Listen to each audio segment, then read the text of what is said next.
Hi, I'm Strife. I'm going to take you on a tour of the best craft beer pubs I can find. I start my journey at Bottle and Pint in Thousand Oaks, California, in the first installment of Life of Strife's Pursuit of Hoppiness. Seeing a need for craft beer in the area, Ali Zia left a career in law to open Bottle and Pint in January of 2015 with his cousin Farshad. B&P, as it quickly became known, gained popularity in a hurry as one of the best and only craft beer pubs around. I journeyed out to Thousand Oaks to scope the place out myself. Bottle and Pint serves 20 different craft beers on rotating taps, including 2 on nitro. The vast majority of the beers on tap are local to the state of California. Recognizable names like Lagunitas and Green Flash, and up-and-comers like Modern Times and Anderson Valley. The rest of the country gets some love too. There's Deschutes out of Oregon, of course, as well as Great Divide and Avery from Colorado, and even Allagash all the way from Portland, Maine. It also has its own dedicated bottle room with a refrigerated section which guests can drink at the bar or at home.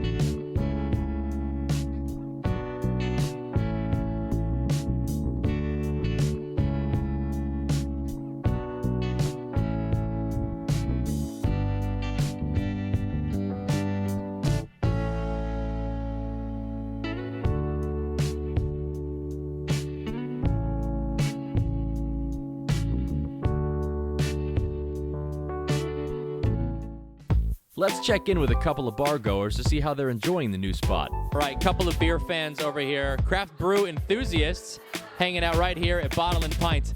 Let me ask you, have you ever been here before, Mark? A couple times. One of the only good places to get some good beer around here. Fantastic. And this is your first time?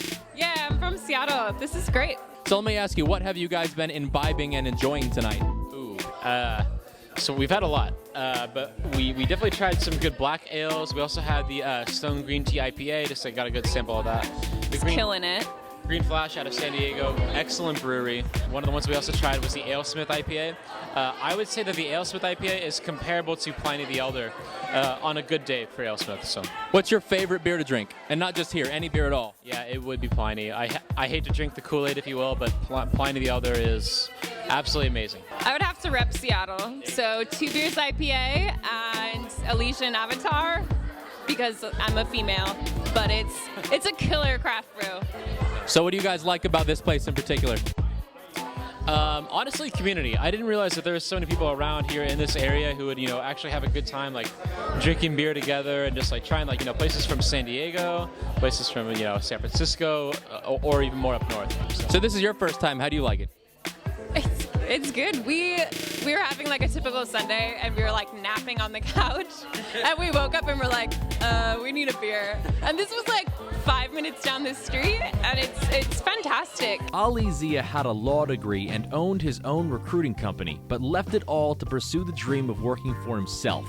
I had to know more, so I sat down with the man behind the bar. I'm loving the place. I love the menu. I gotta ask you, what were you doing before you decided to open up this place? I was recruiting lawyers. I owned a recruiting company, and for the last decade, or maybe 11 years, I've been recruiting lawyers for corporations and law firms worldwide.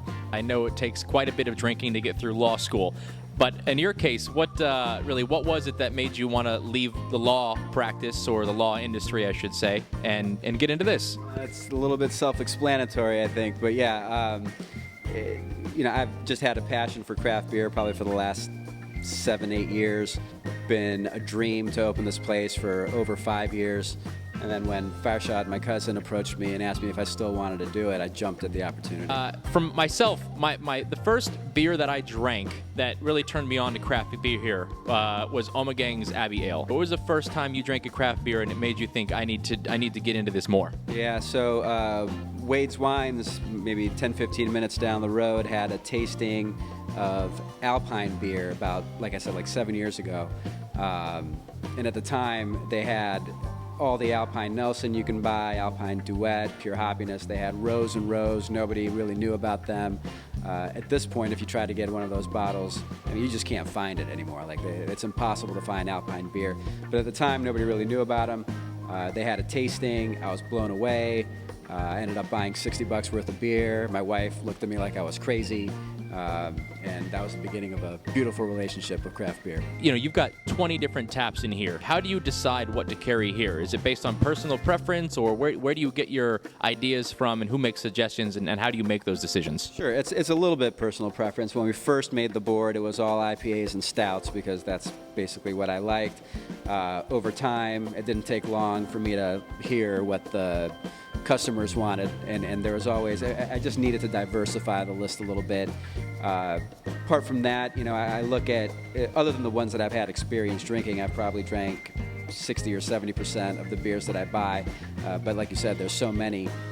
So the ones that I'm not familiar with, I go through various websites to see what rankings that each one gets.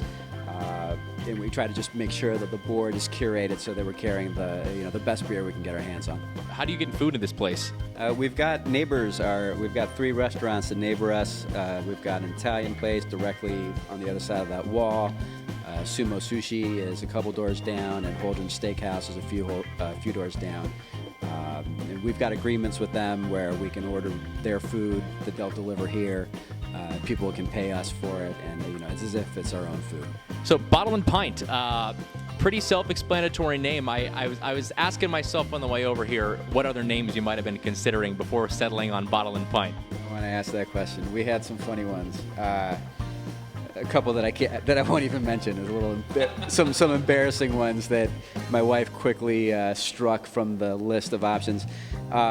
Fermentology was one that we were thinking. Beer 30, Beer Belly. My buddy's shop up north, Beer Craft, I thought was the perfect name, and I was really trying hard to come up with something as clever as that, but ultimately we just decided, I think, you know, keep it simple. The locals are starting to call it B&P already, which is even easier than Bottle and Pint to say. I like it. I do. I like it. B&P, you're not serving crude oil, though, that's for sure. I noticed on a recent Yelp review, it was stated that this is a great place to pick up men. Would you agree with that? I have no idea about it.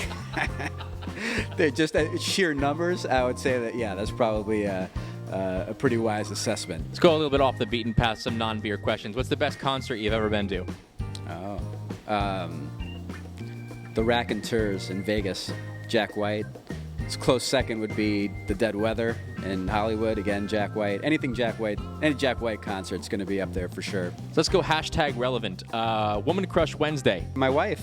Good answer. Bottle and Pint really does have something special. It's got a great atmosphere, passionate patrons, and a wide enough variety to satisfy virtually anyone's taste buds. If you find yourself in Thousand Oaks, California, definitely check it out. It should be there for a while. My name's Stripe, and I'll see you again on the next installment of Pursuit of Hoppiness.